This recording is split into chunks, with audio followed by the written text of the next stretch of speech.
গৃহিণীরা কিন্তু খুব সকাল সকাল ঘুম থেকে উঠে এবং উঠে সর্বপ্রথম মহান আল্লাহ তাআলার ইবাদত শেষে প্রথম কিন্তু কাজ শুরু হয় আমাদের রান্নাঘর থেকে। আর ভাড়া বাসার রান্নাঘর সেটা আমি রান্না শেষে কিভাবে গুছিয়ে রাখি এবং পরিষ্কার রাখি সেটা আজকের ভিডিওতে আপনাদের সঙ্গে শেয়ার করব। জানি না আপনাদের কাছে কেমন লাগবে, তবে পুরো ভিডিওটি দেখার অনুরোধ রইল। আসসালামু আলাইকুম। দেশ এবং দেশের বাইরে যে যেখান থেকে আমার আজকে ভিডিওটি দেখছেন, মহান আল্লাহ তাআলা আপনাদের সবাইকে সুস্থ রাখুক, নিরাপদে রাখুক, সৎ কাজের সঙ্গে রাখুক এবং আপনাদের নেক ইচ্ছাগুলো পূরণ করুক। আমিন। আমরা যারা ভাড়া থাকি তাদের কিন্তু অনেক সমস্যা।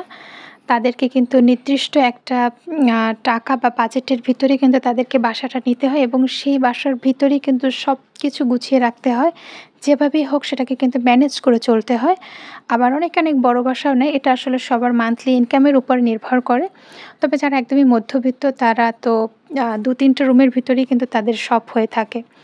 তো আমার রান্নাঘর কিন্তু একদমই ছোট। তাই রান্নাঘরটা গুছানো কিন্তু একটু হিমশিম খেতে হয় আমার। তারপরেও আজকে রান্না করছি। রান্না শেষে আপনাদের সঙ্গে সেটা শেয়ার করব। জানি না আপনাদের কাছে ভালো লাগবে কিনা, তবে ভিডিওর শুরুতেই অনুরোধ করে নিচ্ছি, যদি আমার ভিডিওটা একটুকু আপনাদের কাছে ভালো লেগে থাকে অবশ্যই আমার চ্যানেলটিকে একটা লাইক দেবেন এবং সাবস্ক্রাইব করবেন। আর অলরেডি যারা এই কাজটি করে নিয়েছেন আপনাদেরকে অসংখ্য ধন্যবাদ।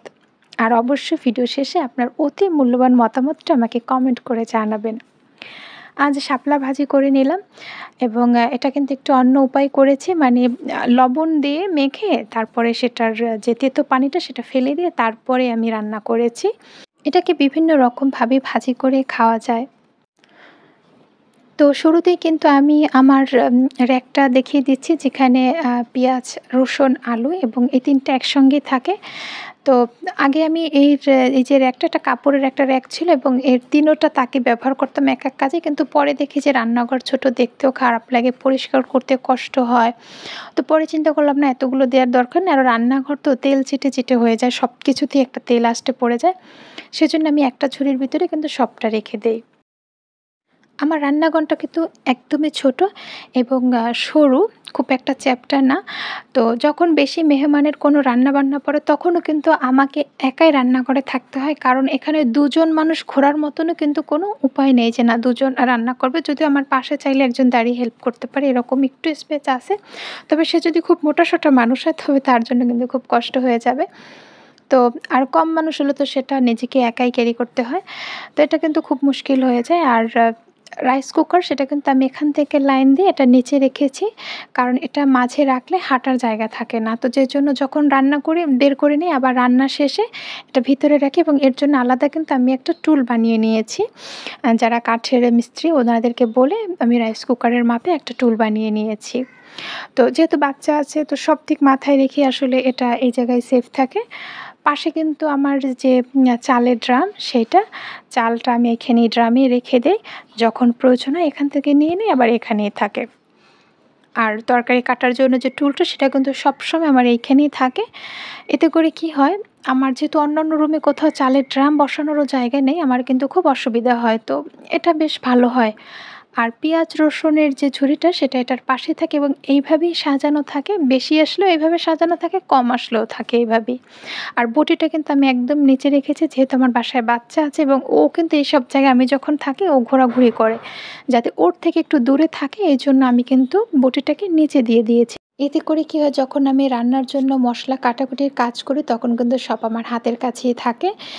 আমার রান্নাঘর যেহেতু ছোট, আমি কিন্তু কেনাকাটার ব্যাপারে একটু সাবধান থাকি যে এটা রাখবো কোথায়, বা হয়তো আরও এখানে কিছু রাখলে রাখা যেত, সেগুলো আমি আসলে নামাই না। যখন মেহমান আসে তখন নামাই, আবার রান্না শেষে সেগুলো ধুয়ে উঠিয়ে রেখে দেই।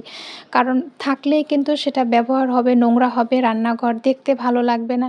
সেজন্য যেটুকু প্রয়োজন আমি কিন্তু ঠিক ততটুকুই আমার রান্নাঘরে রেখেছি। আর পাটা-পুতা, যেটা আমাদের বরিশালের ভাষায় এটাই বলে, প্লিজ কেউ হাসবেন না। তো ওইটা কিন্তু আমার চুলার পাশে থাকে। এরও একটা কারণ আছে। কারণ হচ্ছে আমি দাঁড়িয়ে বাটাবাটি করতেই বেশ স্বাচ্ছন্দ্য বোধ করি, বিশেষ করে আমার সিজারের পরে। আর প্রতিদিনকার ব্যবহারের যে মগগুলো, সেগুলো কিন্তু আমি এইখানে জানালার সাথে রেখেছি যাতে যখন খাওয়ার শেষে ধোবো, ধোয়ার পরে এখানেই রেখে দিতে পারি এবং এখানে পানি ঝরে এটা কিন্তু শুকিয়ে থাকে।